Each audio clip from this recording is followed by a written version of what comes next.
Greetings, people. Welcome to another show of Don't Judge the Book by the Author. Today we have a special show. My name is Robin Travisway. Today we have a special show, and we have an author hailing from, is it Walthamstow? Walthamstow, yeah. Walthamstow, East London. He's written a few books, and he's brought along 3 of those books. And his name is Chris Sibia. Nice to meet you. Respect enough. Nice to have you on the platform, man. Nice to meet you. Nice to introduce you to the book world on my platform. It's beautiful to see you here, man. I'm humbled to have you here as your work. Author of A Product of My Environment. That's the first book. We'll get into that in a bit. So Chris, how you doing, bro? How's things? Good, man. Thank you for having me on. Thanks for being here, bro. Yeah, man. Everything's good, bro. Just working hard on the new ones. Yeah? Book number 1, Product of My Environment by Chris Sibia. This is the first book that Chris was just talking about. A Product of My Environment is my true life story written in memoir of my son.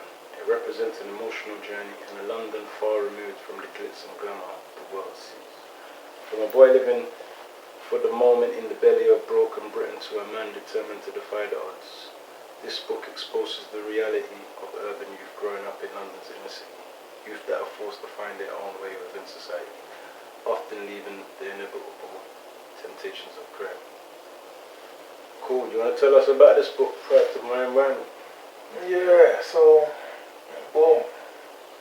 So yeah, I've just told you about the inspiration for me telling the story, and then I had to think back to what I remember where my journey started. So, as I said, I didn't do well in school, so I didn't have, like some people, they keep diaries and they kind of document aspects of their life that kind of signify something. Like, it wasn't that for me. So I went back to where it all started. My mum and dad was living together. We was living in Walthamstow, and up until 7, 8, my life was good. Mum and dad was together. I remember my dad teaching me how to ride a bike one day. He took me to the top of this hill, just pushed me down it till I learned how to ride a bike. You get me? So I remember them experiences. There weren't no normal bike with stabilise and all of that. Bike was too big. I was a youth man, I could barely sit on it. But after a few of them drops, you get me, I got the balance, and from there I'm good to go. So that was good. Me and my dad, we would sit in a one-piece sofa, tie up, and my brother and my mum would sit on a 3-piece over there. And I remember in hindsight thinking that maybe my brother was jealous of me. My mum may have, I don't know what my mum was thinking at the time, but one day my dad decided to try and, my mum she worked hard. My dad, he was a mechanic, he worked hard as well, but my mum had a legitimate job. My dad was hustling. You understand? My dad was illiterate, so, but he was good with his hands. He could make money, but yeah, he wanted my mum to invest some money in him so he could open a garage. Mum saying, yeah, but show me some kind of paperwork, like, let me see, because he wanted to open it with some guy that he was a drunk, basically. You get me? Mum said, look, I'm not going to do that. If you create some kind of contract with the guy, then you understand. But my dad didn't know nothing about contracts and all of that. So my dad turned abusive, violent, poured petrol all over her, tried to set her on fire. We're upstairs sleeping. It's all the madness in the house. Yeah. After that, mum and dad have to divorce. My mum, they fought all night. My dad didn't manage to set fire to the yard. Set fire to my mum in the yard. But from there now, my mum's got to divorce him. I understand that. But as a youth now, like, who's got a good relationship with my dad, like, when they divorce, I'm going to live with my mum. My mum's got everything in order. My dad, I don't know what might happen to me if I'm going to live with my dad. It wasn't even an option. I'm going to live with mum. in Mumsy's house now, the new house, my mum's got to work twice as hard because my dad's not there. So my mum now, she becomes the cleaner in her office before she starts work. So she's leaving the house sometimes 4 o'clock in the morning to go to and clean the office and then start her day job and then come home and then cook dinner and then beg because it's all again. So me now, I'm left with time. I'm left to do my own thing. Like there's a little bit, there's something for me to eat when I wake up. I've got to get myself ready for school, going about my business. I can be out until 6 o'clock when mum gets home. If you get home just before it. If I get home just before mum's, it's alright. You understand? So in that time now, I'm around other man them who's also allowed out a little bit later and playing Street Fighter in the arcade and normal shit. Yeah. My local area is Walthamstow, so I link up with my team. The team was the man them that went to the school across the road from my yard. So I'm with them. Like, then one of them man was the barber. So on the Saturday now we link up at his yard. Everyone get their trim, and then we go Chocodero. How old are you again, sorry? How old am I? Again, remind me. These time now when now I'm 45. Yeah, that's the same thing. Yeah, I thought that was our era. That's your era as well. Yeah, Chocodero. Yeah. So from there's 20-30 man going Chocodero. Like Chocodero them time there was active, you get me? Guys from all about the place, north, south, east. Predominantly south. Yeah, but not west as well, you get me? And even north man, man them from all about the place was ending up in Chocodero. Yeah, so from there now, anything can happen. We could go to a dance in Bush, we could go to a dance in Stonebridge, Brixton, Junction, Peckham, all over the place. Yeah, so that was our thing. Now, as we got a little bit older, like 13, 14, we need to make some money now to finance these little trips that we're doing. So we got into a little scam where we made a little change that was good for Street Fighter and going wherever we was going, because anywhere we went, we knew that we could get a night bus from there to Trafalgar Square, and from Trafalgar Square back to the ends. Yeah, so that was it. And my mum, she ain't even trying to tell me nothing right now. I'm at that age where like I'm 13. My mum's tried to beat me when I was about 12, and like it was funny, get me? So she saw that it don't work. So from there she kind of just left me. As long as I ain't bringing no police back to the yard, like cool. So that's kind of where things start for me, you know. And what you say, so when I say was the book, this is what the book's about. When I say that's without telling me like. So about telling me about getting into with giving the book away, telling too much of the book. That's where it started for me. Yeah, that's where you got. What started? What do you mean when you say started? That's what you mean. My journey in living in London life, not wanting to be part of the system, understanding that the school is programming me to be a part of the system that I'm not. That I don't feel included in. You understand? Like, so from then I decided that I ain't gonna be working for no one. I'm gonna do my own thing. Like, whether I struggle, whether I make it, I'm gonna be doing my own thing. I ain't gonna be working for no 9 to 5. And I'm just gonna enjoy the life that I'm here to live. So that was it. Like, and as we said, it wasn't a thing where if I was selling some kind of substance, it was something that I was taking. So I smoked weed, I'd sell weed. You get me? I wasn't selling nothing that I saw as a danger to my community. I wasn't trying to do anything to endanger my community. I just had nothing but love for my community, for my people. Anywhere I went, I was part of showing love to our community. So, just for not being a reader, how did you become a product of your environment? And just in a simple Well, When I say how do you become a product of your environment, because the question is, the podcast is don't judge a book by the author, but when I say author, that's all inclusive to the author, the title, and the cover. Sometimes it's the cover. So how I became a product of my environment is I am a product of my environment. I wasn't around druggies. I wasn't around all constant death. I wasn't around destruction. So that wasn't something that was part of me. So even though my life wasn't 1,000,000% stable, I saw the good in life. I saw the good in people, and I tried to also be the. I also tried to be the good in people. You understand? So I tried to be a good person. When I was on road, I wouldn't be disrespectful.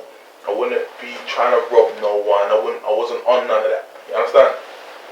So me being a product of my environment is what I am, bro. But like guys who I went to school with, they'll tell you.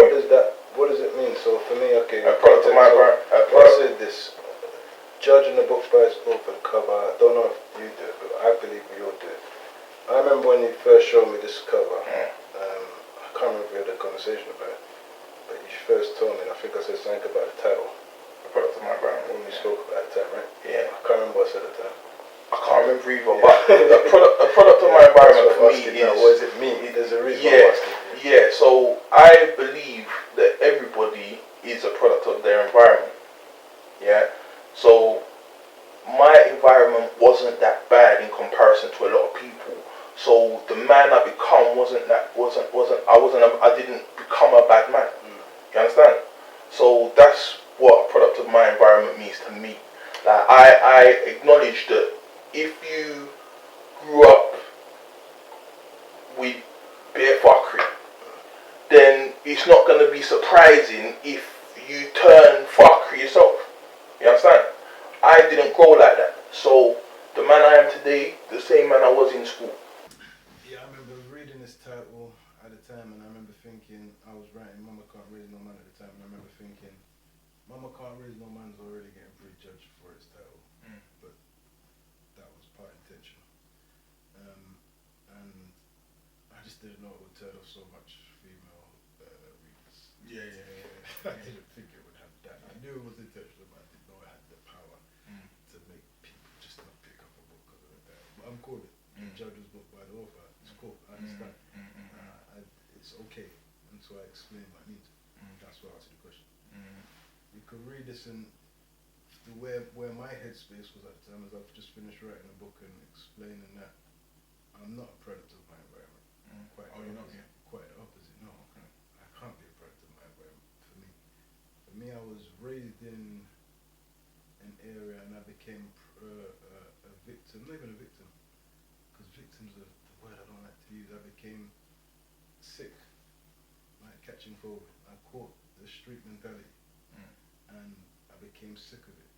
I believed it. I believed this identity. I believed the rules. People say, "Oh, you can't chat to him. He's a roadman." What the hell is a roadman? I still find it comical now as an adult that adults actually have conversations saying, "Well, he's a roadman." He's a man that lives by he's an outlaw. He doesn't follow the laws, or he's a street follower. And I'm meant to be up to date with the street laws to know how to address him. You need to tell me there's 2 roads and I got to keep up to this. I ain't got time for that. That's what the world's been. It's been so fabricated that we believe that world. So I became sick and became bring to the street. So why I said that it kind of turned me off at the time after the back of that book was because I'm not proud of my environment. I said I love Tupac, but something he said, I think I said this to you at the time when I first raised it. Or the point I was trying to make was thug life. It's kind of defeatist, accepted of your situation. And you get tattered on you. The hate you give little infants F's everybody. Thug life. People say, "Oh well, it's an acronym." It sounds like you're accepting it and you're repping it. And based on your music, I hear a sound of confliction that you don't know whether you're street or you don't, and you feel like you have to be street to feel excluded. You're talking about not feeling like where you belong. Social exclusion, social inclusion. My thing is, Tupac maybe felt that pressure that he had to act gangster on some tunes to get this audience. Even told Biggie do the same thing, rap, because that's the idea of what sells, not the idea of what's real. So I wasn't a product of my environment. The whole environment was mad violent, mad crazy, mad violence, mad crime. I was raised with a certain thing I can't explain. I saw the African raised children in my estate, the majority of them not get involved in the same road, be pilots. So is he a product of his environment? Is it a product of good parenting and people who instilled that we're not gonna follow an ideology that doesn't exist within this house, because the streets don't have any power on how you should see the world. But because the outside world, there's so much less parenting than there is, has more influence. It can grab a child and make him wrestle with himself, his mind. So is it the environment or is it the people behaving like that environment? When I say environment, it's going to sound techie. I lived in a state where not all my next door neighbours were black and teenagers. Some of them were elderly white people who've been living there from the world. They live in the same environment. It's the same space, and this is the thing that always gets me. And just in it, I understand your concept for it now. You've explained it, but a lot of people may hear the title and come up with their own prejudgments. Like I'm sharing with you mine. Million percent. I mean, I love the way as well. By the way you wrote it in terms of making it, because again, I'm getting you to stretch the answer. Because if you don't know you think this is a street book. You just explained today that it's not. No. I didn't. I mean, I was around stuff, get me, but when I went home, I was cool. And yeah, my book reflects my life in its entirety, the good, the bad, the ugly. You understand? And I wrote it because I wanted the youths them to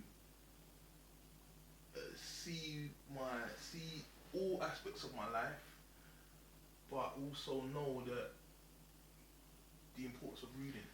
That's good, but I don't want you to limit it and say you wrote this for the youths though. This book isn't for the youths though.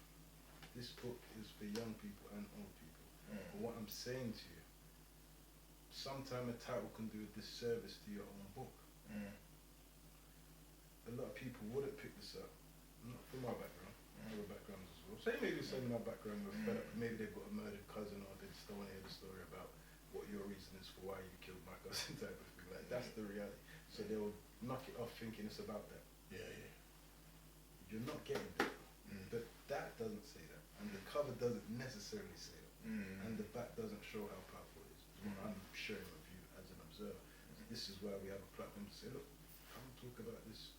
And people who think it's the typical cliche is a street book, or someone's talking about how they was a street guy, and it's no, they're giving you a mirror. And the mirror is an honest one. Because it's an honest one, it's not like 9 out of 10 of these street books which are persona lit, which I was the hardest thing on the road since sliced bread and Scarface is my cousin. And that I'm from Further Hackney. Do you understand? Not to say there isn't hardships going on, I'm not undermining the British journey, I'm just trying to say that this is why we can't be a product. I don't want us to accept this. And that's why I took it, the title, not the title, the statement. This is a statement before you made a title.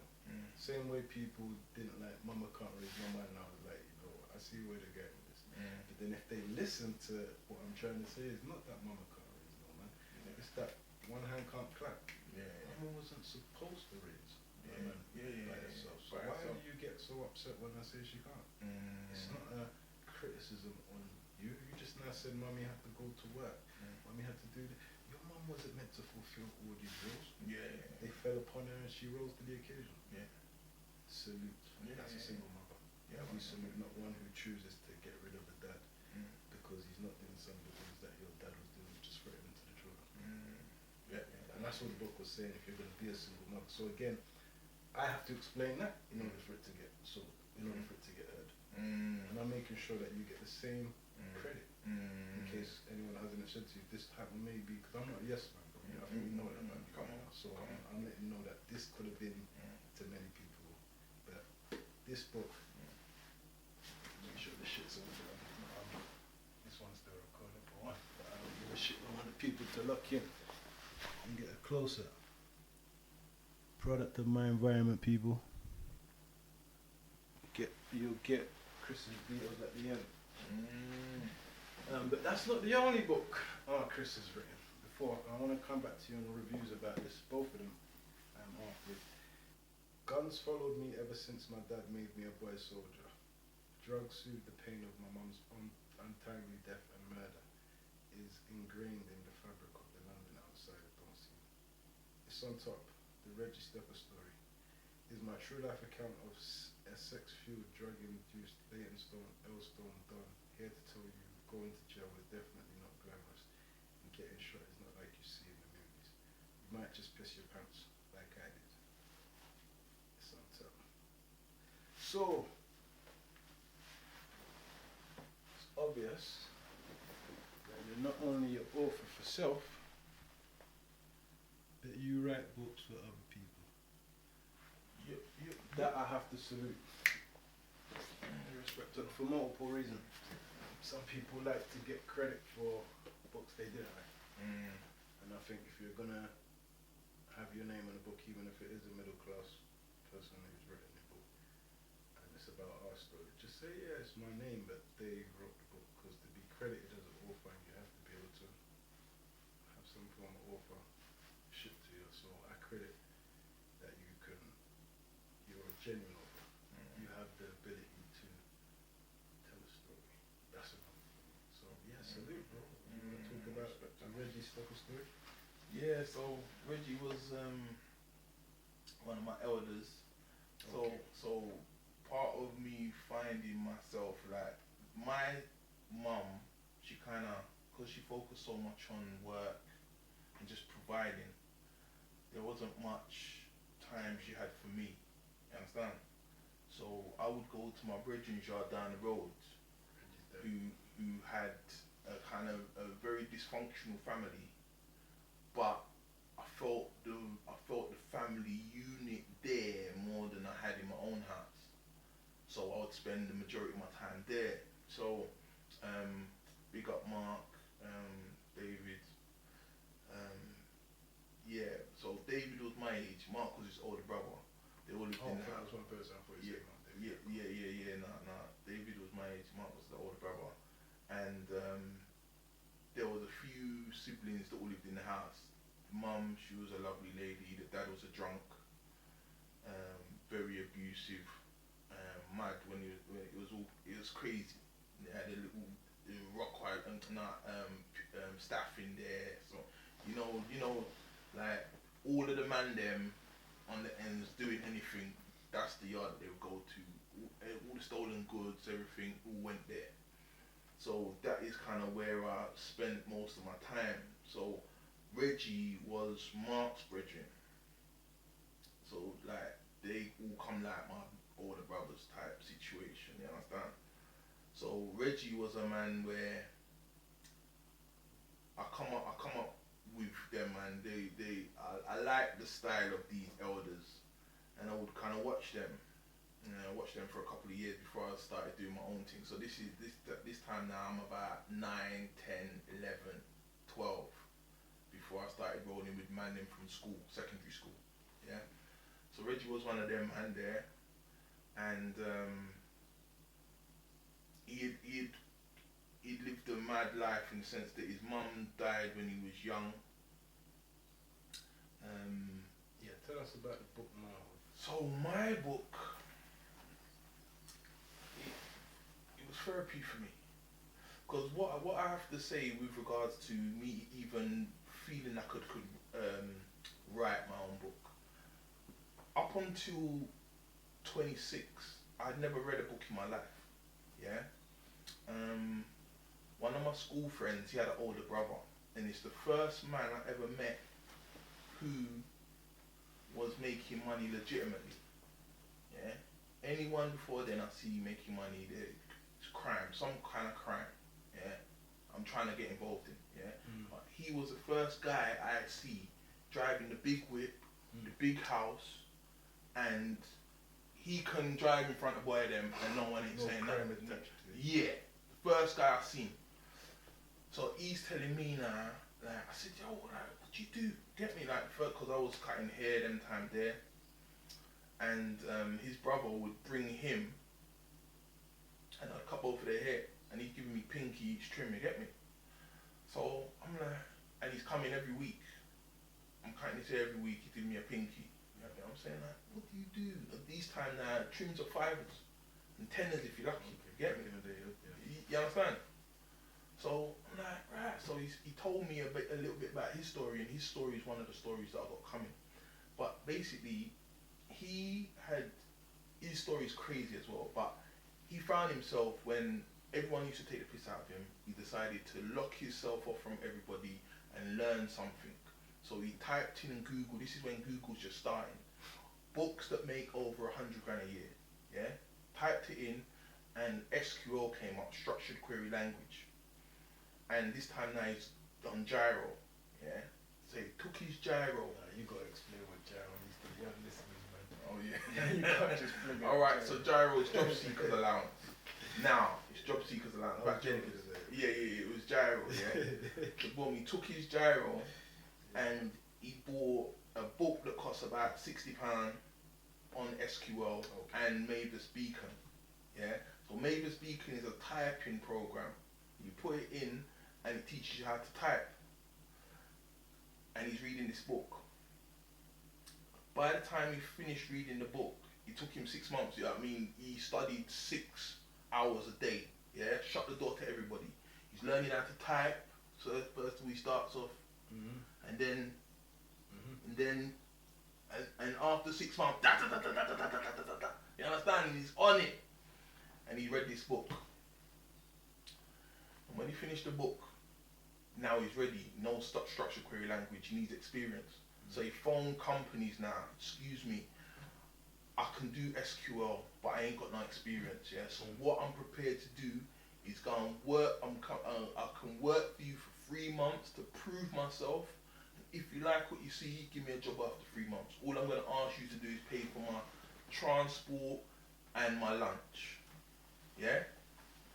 These companies jumped at the chance. So one company, he worked for one company, he got, he done the 3 months, they liked him, gave him the job, he worked for them for a year, yeah, 40 grand a year, yeah, first normal job he's had in his life, yeah, he done his story's the magic, as I say, but the first legitimate job, 40 grand a year.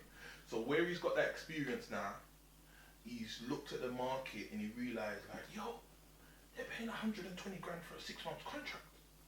If I become a contractor, I'm going to get more money. So now he's got experience. He went for contracting work now. This is the book you're onto writing now. This book is in the process. Don't give too much away. When I say there's so much to this story, I need to give you that so that you can see where I'm coming from with my story, in the sense of now, with that 120 grand a year job he's now got, he knows if I work to a certain level, they're going to keep on renewing my contract.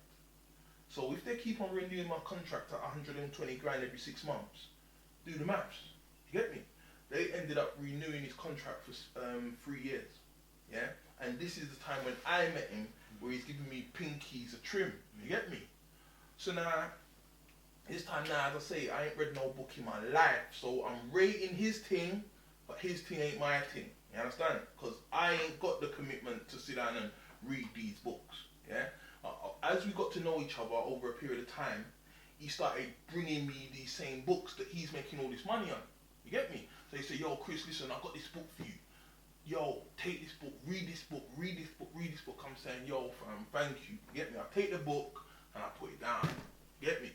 I ain't got no these thick books. You get me? I ain't got the energy for that. But sometimes I would say to him, yo, bro, listen, I'm not really a reader like that, you know. So these big books is kind of a myth. You get me?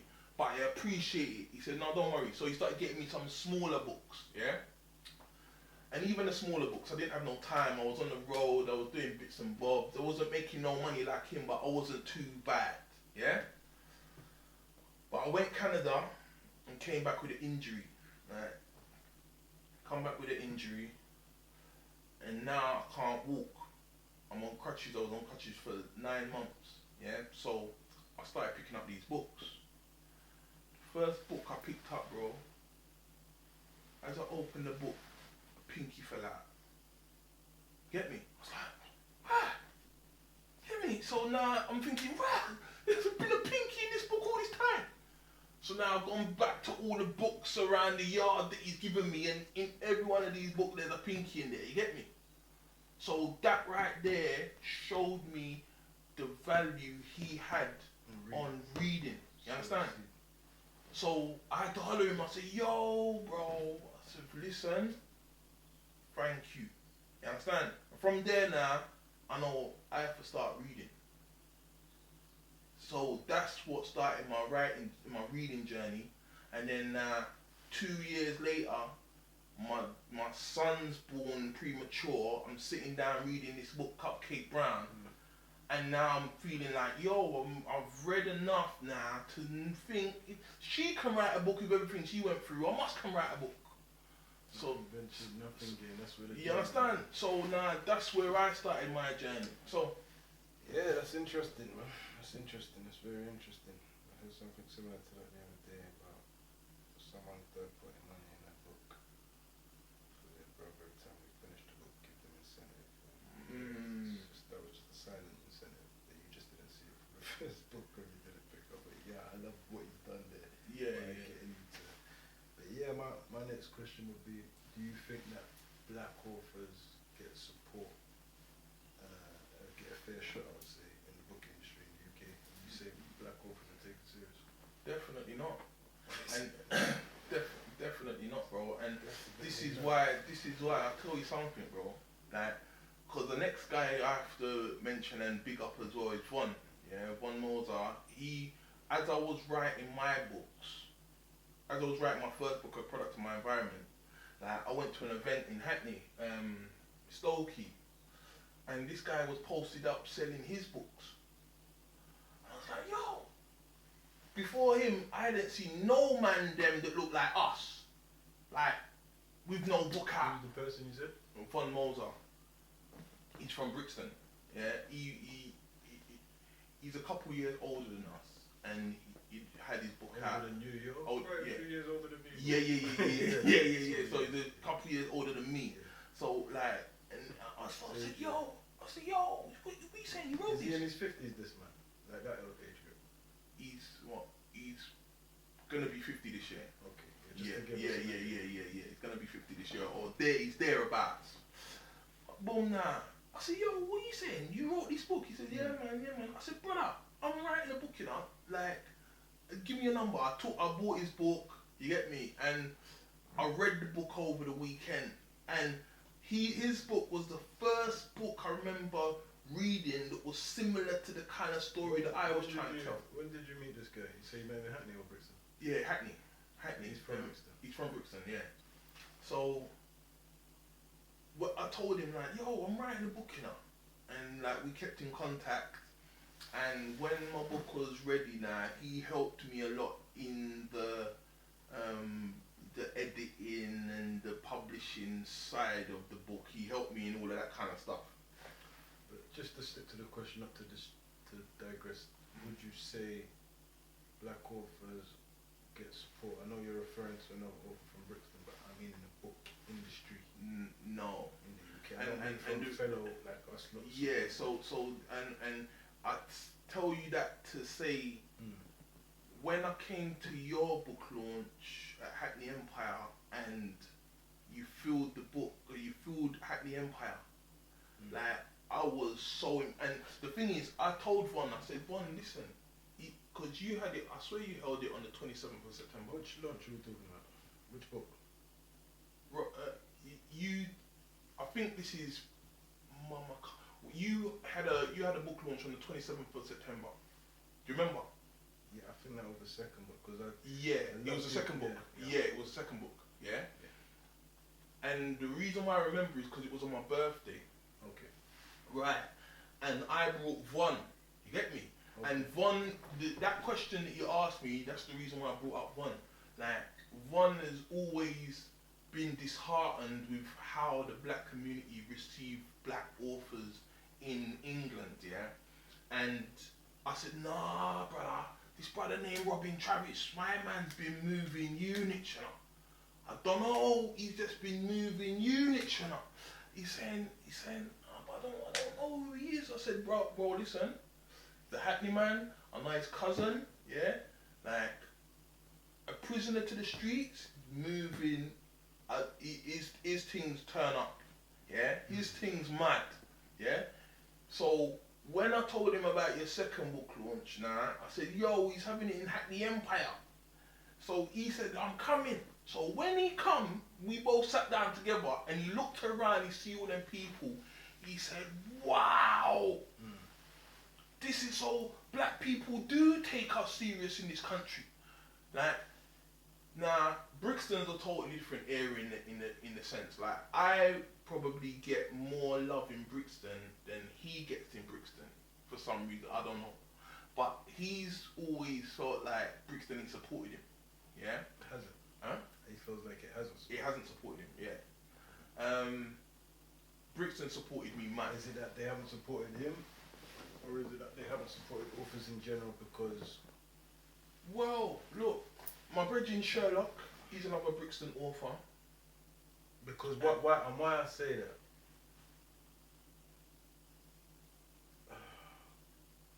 Before Hackney Empire, even myself, I don't know any black authors. Like, if I'm gonna be honest, Before you released your book, yeah. so you talk about, I've heard of people writing books. I mean, people writing books for people, and then of people saying I told my story, but you didn't write a book, so I'm not gonna. I told you I'm not a fan of saying this or you didn't do, and it doesn't sound like you, so I would never read it. When I've got past the first 2 pages, it sounds like the person who wrote it before you. Yeah. So for me, it's like when I did Hackney Empire, it's the first time I've known of anyone to sit down and write a book. Okay. And not just to write a book, but to understand that the industry there wasn't a place for me before trying and just making that whole thing happen. Yeah. And that was the second time. If one thing was the first time, we sold out Hackney Empire each and every time. I know. No, but I know you know. Yeah, But I'm yeah, saying yeah. a lot of people thought that was the first time. So I'm like, why did it not get heard the first time? So the question is, do you believe that black authors get a fair shot in the book industry? Yeah. If somebody else saw that Hackney Empire, Yeah. do you think? And when I say somebody else, I mean someone of not our background. Do you think that would have got more Most recognition? definitely, they do not want us to see the importance of reading as a black community. So they're not going to encourage authors like yourself, like myself, like Von, What's his name? Von who? Von Moser. Von Moser. Big up Von Moser. Sorry. Big up Von Moser. Big up Sherlock. Big up Sherlock who?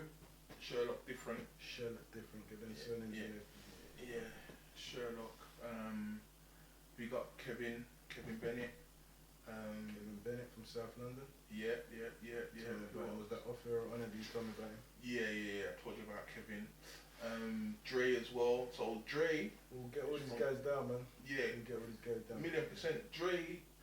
It was crazy because I read his book. I read your book, and for the first quarter of the book, it was like I was reading the same book.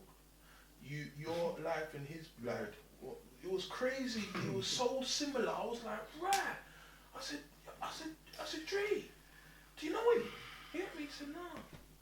I'm thinking, right. This is mad. Like, and then your books went off in different directions. You get me? But for the first quarter, it was very, very, very. So I think he said that he knows your family. He knows. Oh, is he from local? No, he's from South. Oh, he's on the other side. Okay. Yeah. Oh, my family in South. Wow. Yeah, I think he knows you know someone who you know still.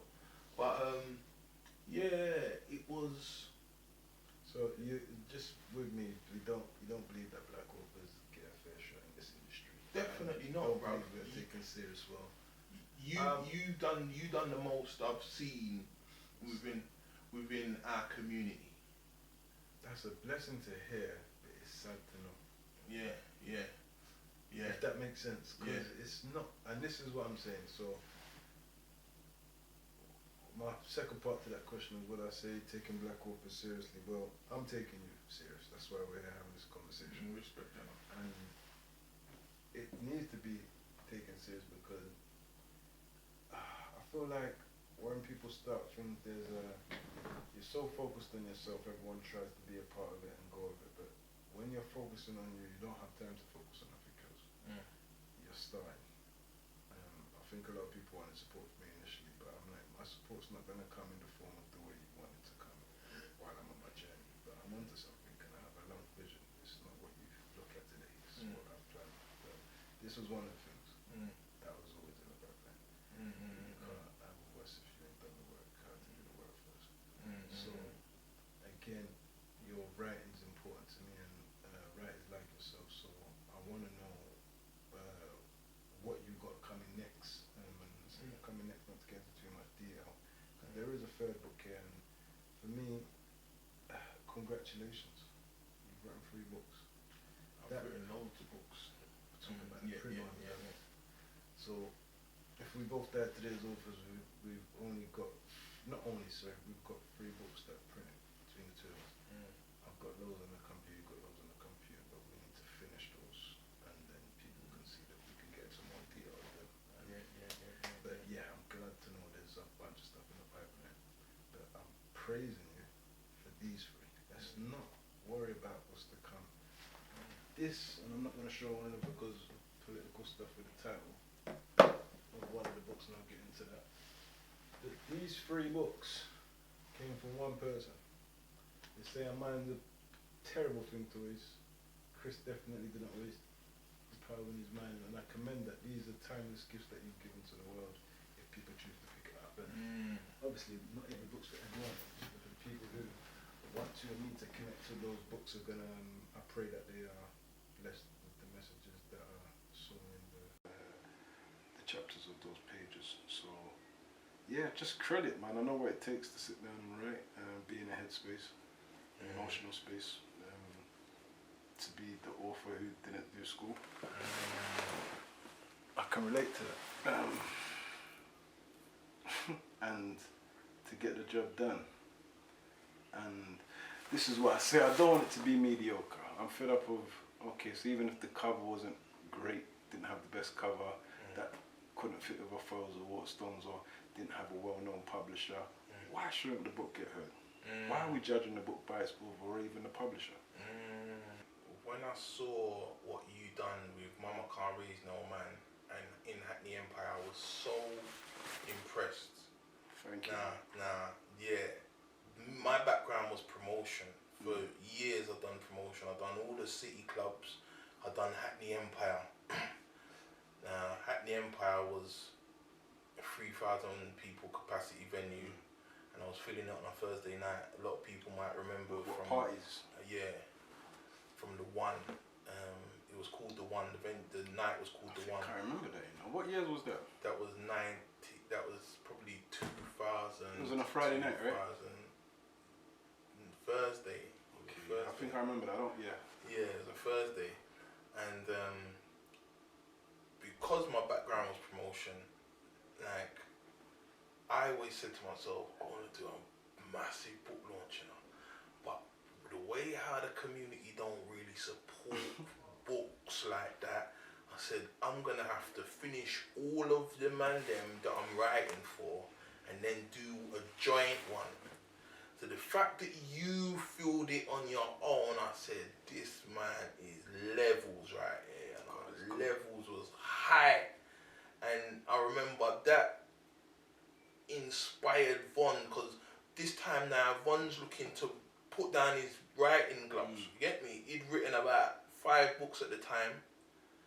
And he's saying, bro, black people don't care about these books. You get me? They don't care about these books. Especially in this country. I said, brother, listen, robbing's going on with things, yeah? You was the guy that man was saying, yo, my man's moving. I don't know what units you moved, but the fact that you filled Hackney Empire 2 times made me say, you know what? Ratings. Chris Sibia again. But I want to do something briefly, just a quick thing. This is like an appeal, a missing appeal. Missing. Have you seen this guy? Emeka, my brother, great author. He's written 3 books. This is one of the 3. I know I've been on social media for a while, so it's kind of weird to say this, but I can't find him on social media. I don't know where he is. Love this guy. I need him on the 2nd season of this show. Emeka has done some amazing work in the community, and he's written, I think, 4 books. Okay. And I remember we were speaking on social media for a little while. You and Emeka? Yeah, he was, yeah. But my sister's pain is one of the stories, most recent. Okay. He actually sold out the Empire. Okay. Yeah. The Empire as well. Yeah. Just pick up Emeka. Yeah, I remember he was talking about the Empire as well, and yeah, I think just like how you said you can't see him on socials because he got maybe disheartened with all of this work it takes to write these books, and then our young people don't, or our target audience don't necessarily respect it or buy into it. But buy into it. Like, I mean, the time it took me to write something, the time it's still taking me now to write these books, it's madness, you know. And in my mind, I'm saying to myself, boy, is it worth it? But it is. And of course it is. And I'm gonna cut you and say something. I'm gonna move on because you just triggered something off in my brain. It's like writing. Us being writers, we can't expect anyone to read that book. We need to just focus on writing it for ourselves. Yeah. It sounds weird. I know, especially if you're doing it as a career, it sounds weird. And this is what I would say to the authors out there. You have to just write it for yourself. Whether people take it on, that's like a second part of the mission, the strategy. So writing a book is one complete piece. Strategy, some may not work in the beginning. It doesn't mean you give up and get disheartened. Me and Mecca was supposed to be doing some amazing work together. We had amazing ideas that I want to share, to do some work together years ago. And things didn't manifest the way that they were supposed to for both of us. And that was disheartening for both of us because we both wanted to do some stuff and it was writing related. But I feel that he's such a good author. It's just about bringing him in the public eye, I suppose, and having him be able to display his work, and a part of me thought when I saw that in the Empire was I don't want to be an author who was recognized for his reputation, so to speak, and that's the reason why I wrote When My God Raised No Man as well, just to solidify to myself, not for anyone else. Am I a writer or are they invested in my story? So to sell out an Empire that second time, it meant more to me because like, now it's more about the writing ability. Even though I was getting credit on the writing ability for the first book, I was like, okay, it's definitely the writing ability more than it is. And in some cases, it is definitely the hype of the story being a street story. Sadly, Emeka's stories are not about the street. He's got another book called, I think, Ambitions of the Deprived. This is it, Ambitions of the Deprived. And it may be appeared as a street book, again, because of the title, we judge a book right over. But it's not. Emeka was never a street guy, and I think that's a reason why it weirdly didn't sell, even if it does appear to be a street book. Because I feel like it wasn't invested by anyone in the community, so to speak, who he was a youth worker, and if they didn't understand that his experience is just as valuable from a different perspective in terms of what you could learn, and that's why it's put into a book for to share the perspective. So yeah, I just want to shout out quickly my brother Emeka, author of My Sister's Pain, 2 other books on my Ambitions of the Deprived, if I say it wrong. So yeah, just check him out. And he's missing, so if anyone finds him, please don't report him to the police, just DM me at Mr. Robin Travis and tell me where to find him if his Instagram's changed, because it's not where I remember it to be. So yeah, cool. You were saying your books have been confiscated from children at school. What's the reason for that? So yeah, I mean, first and foremost, the books being confiscated from a youth man sitting down in his lunch break reading a book more than once, is a crazy. I just don't get it. But why the teachers will say to the students, these are the books that encourage violence. These are the books that promote hate. Yeah? These books ain't good for you to read. Again, a lot of those teachers are judging the book by the author. Yeah? Or by the title. Or by the title, by the appearance. Yeah? They ain't even read it. Yeah? Facts, yeah? On top of that, I say to them, yo, I wrote these books in this way because 90% of our young people are listening to drill music. So I've written books that capture that same essence within a story, but are going to dissuade them from going down that drill lifestyle. What was the best book review you've heard up to date that sticks with you? Oh wow! So Yeah. I've had a few. To be fair, I know getting a book confiscated is not a review. That's kind of a special moment. Because I had one similar in a prison where my book was stolen. I was told from a few prisons that the book was stolen. Aylesbury was one of them. The book was stolen from their prison library, and they keep stealing my books from the library. And I'm like, this is an honour. I donate my books. For me, the fact that the children are in the school are sitting down reading are being punished for wanting to read your book.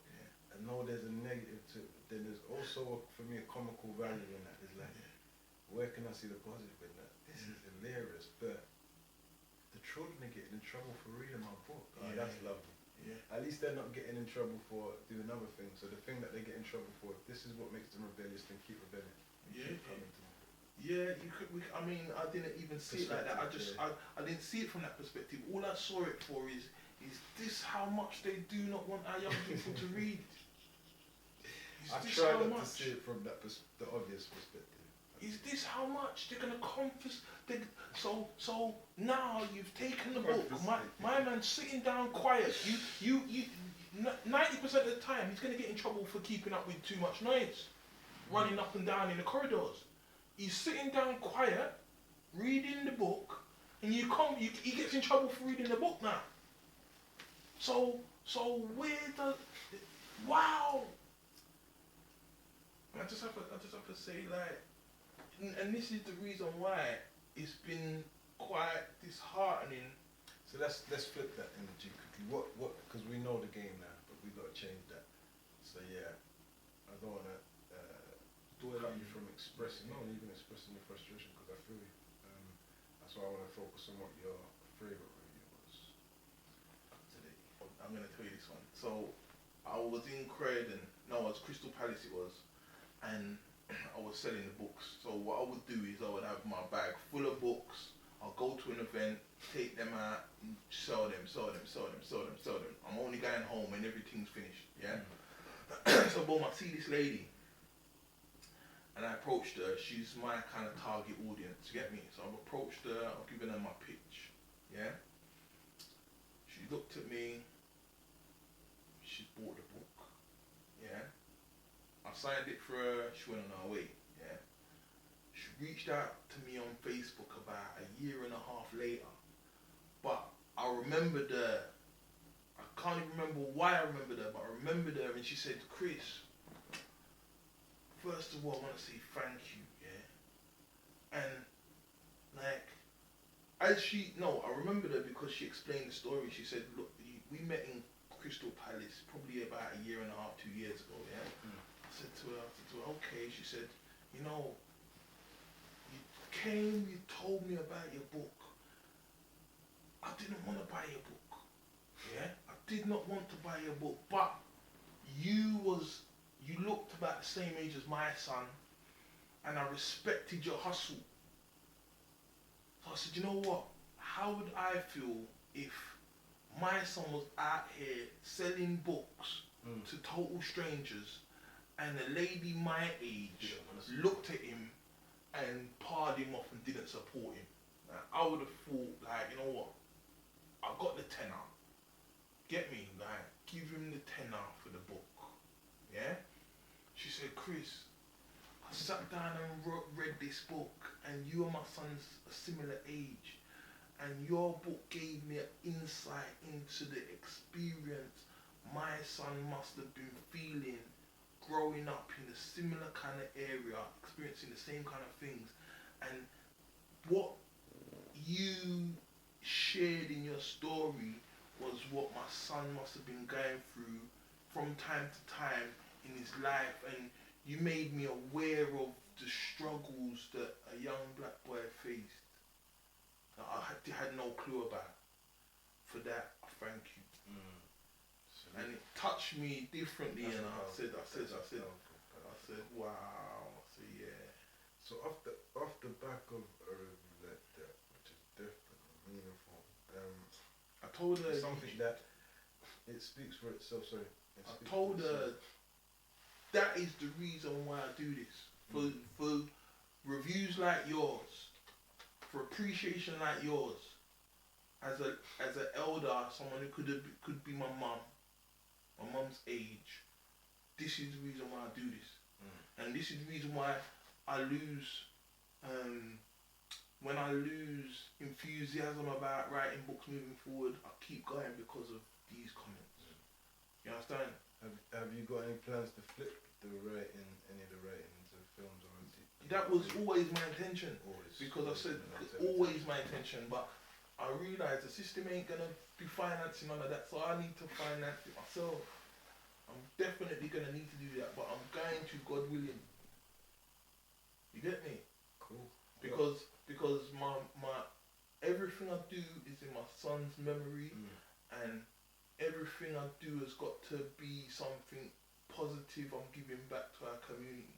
So I know in my mind, every story I write, I wrote it to instill the message of unity and togetherness within our community, you understand?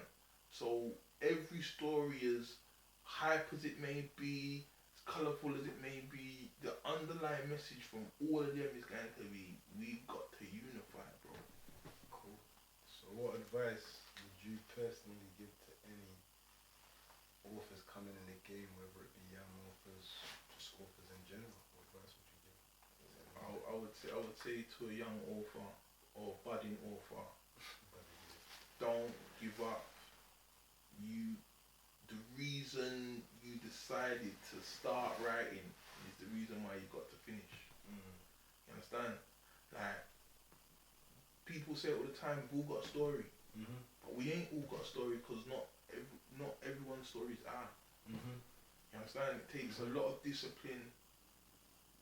It takes a lot of sleepless nights. It takes a lot of lonely days to finish a book. You understand? But keep going and you'll get there, bro. Yeah, I think that's sound advice, man. Sound advice. Alright, so my final question really, where can people find you? Mr. Sibia, where can you find you in your work? Yeah, Where are your books selling? So where are they selling? At the minute they're selling at events that I frequent. I'm at a lot of black events within London especially. So you can definitely find me selling my books there, but you can find my books also on Amazon, and you can contact me on the socials. London's Authors United. But if you type Chris Sibia into Insta, you'll find me. If you type Chris Sibia into TikTok, you'll find me. What's your Facebook? Instagram as well, yeah? Chris Sibia. Yeah. London's Authors United is my handle, but if you type in Chris Sibia, it should come up.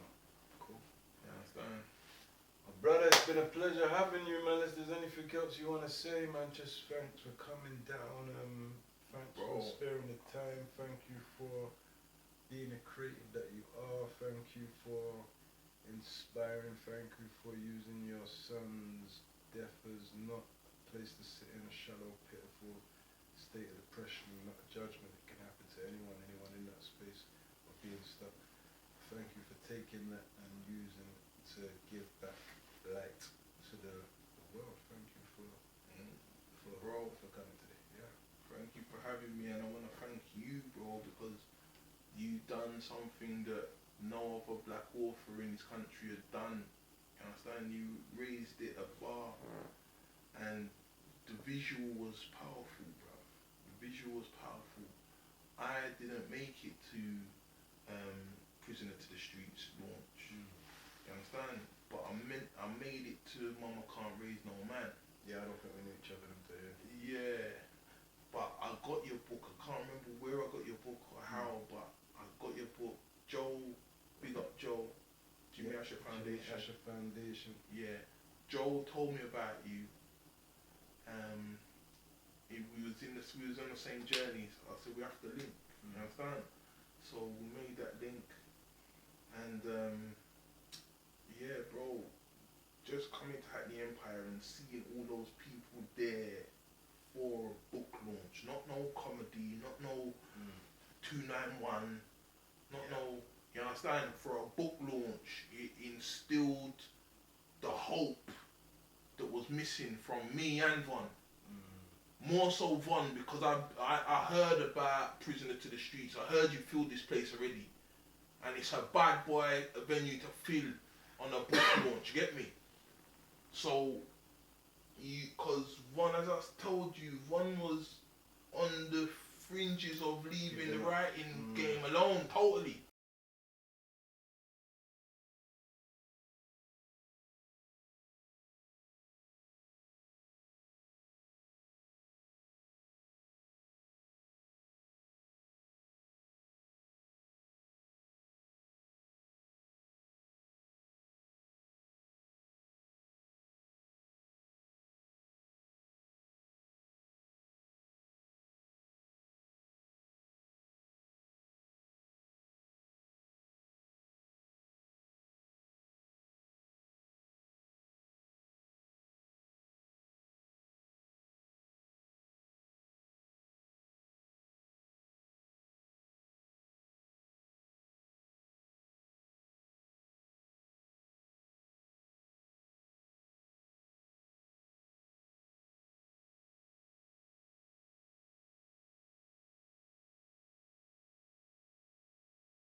Yeah, on that note, it's been extensive, it's been great. Chris Sibia, people. Big up, Robin. You know what to do, you know where to go.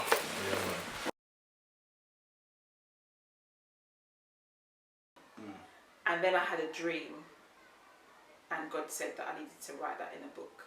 So all of the major things that I've done in my life have been literally God asking me, giving me an assignment to do something. So that's where the journey started. Yeah.